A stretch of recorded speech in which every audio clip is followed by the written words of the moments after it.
Okay, good day. I am Edward Maglucot from Karkar City College, Cebu, and I am here to present my research entitled Human Trafficking in the Contemporary Setting from the Lens of Concerned Law Enforcers. Let's start with the introduction. Trafficking in person is one of the most pernicious forms of abuse people inflict on others in modern era. It is a multi-billion-dollar criminal industry that denies freedom to 20.9 million people around the world. And based on 2018 Global Slavery Index, there are 40.3 million people living in modern-day slavery in every corner of the world, yet it is seemingly invisible to most people. The Philippine Supreme Court ruled that human trafficking is a deplorable crime. So this is a phenomenological study that documents the stories of the lived experiences of law enforcement investigators who have conducted police operations against human traffickers in Central Visayas. It suits to verbalize and document uh, their experiences, challenges, and insights. For related literature, human trafficking is considered as third largest criminal enterprise in the world. And victims in human trafficking do not wish to be identified. They are reluctant to tell their sexual exploitation and keep it secret from their families. The types of human trafficking in the Philippines are sexual exploitation, forced labor, domestic servitude, organ harvesting, and child trafficking.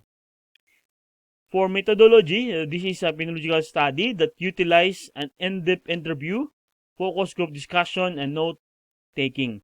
There were 17 participants. All are law enforcement officers from Central Visayas.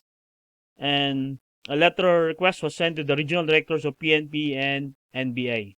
And before the study was conducted, it was submitted first to the University of Mindanao Ethics Review Committee for ethical consideration. Now, for experiences of law enforcers, the one theme that emerges is encountering various forms of human trafficking. According to one of the participants, their office are conducting investigation on OSEC or online sexual exploitation of children because it is rampant in Visayas, especially in Cebu Island. And according to him, they have rescued as young as 3 months old. Another participants narrated that they have conducted operation against sex tourism involving foreigners with escort service. And another theme that emerged on experiences is being confronted with various modus operandi to lure victims. So, according to participants, some recruiters go to province, offer them decent job, a good pay, but they end up in bars as guest relation officers. And what is alarming is the narration given by another participants where he said that it is usually the parents or the acquaintances who will drag the minor victim to cyber sex. Anyway, there is no personal contact because the child will only pose in the computer. Another theme that emerges in experiences is being confronted with various modus operandi to lure victims is there are human traffickers who are engaged in legitimate business such as spa and massage business, but they are also involved in human trafficking in the form of extra service such as prostitution. And another thing that emerges in experiences is dealing with uncooperative victims and unwilling witnesses. According to one of the participants, the cooperation of parents or guardian is one of the problem. They have encountered where a guardian is very angry because they pursue the case. And another participant narrated that the most basic challenge is uncooperative victim. And he said that they were called villain and not a hero. In terms of challenges and coping mechanism, the theme that emerges is tedious and hurried preparation for case filing. Most of law enforcers lamented that the 36 hours reglementary period is too short, considering the need to prepare voluminous documents in filing the human trafficking cases, and they lack printers and computers. That's why they need to extend their working hours.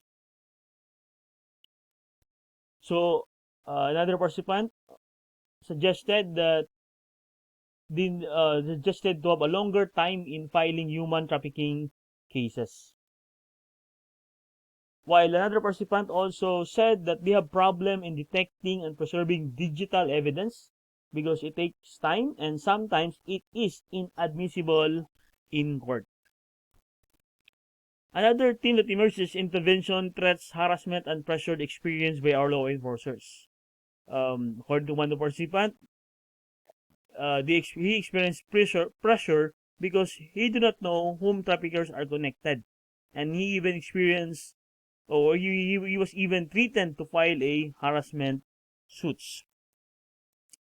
And another participant shared that he experienced pressure in investigation if the media is already present. But despite these challenges, they remain firm in their work because they were trained to be stable despite the pressure. And according to one of the participants, we cannot be overcome by emotions because we know that we have rules to follow.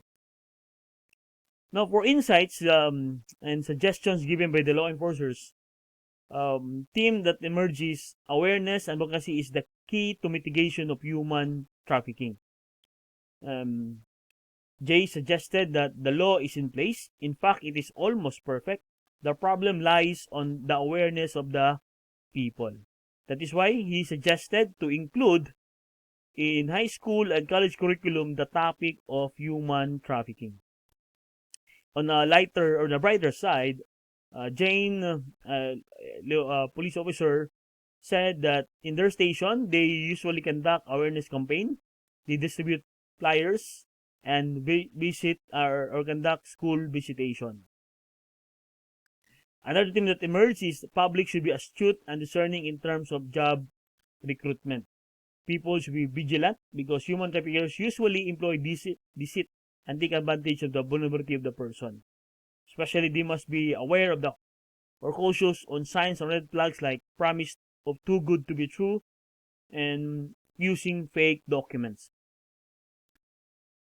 And another theme that emerges, theme number 3, victims are vulnerable because of ignorance and poverty. The usual victims are minors and poor who wants easy money. Another thing that emerges is that law enforcers need to be well equipped in handling trafficking cases. So Anna, one of the participants, said that in their police station, they need computer with fast internet and printer, surveillance equipment such as night vision goggles and body camera. Another police officer said that we really need training in protocol and handling of electronic evidence. For discussion, the study gives us another point of view of human trafficking from the perspective of law enforcement officers. With this data, we can surmise the following. Human trafficking is evolving. The new trend of human trafficking are online sexual exploitation of children and sex tourism. And most of the victims are willing. That is why law enforcers have hard time gathering evidence and victims often desist from the case. Law enforcers are unfazed with challenges. Why? Because law enforcers obviously continue their fight amidst pressure, lack of equipment, and limited resources. Poverty is the root cause of being victim of human trafficking.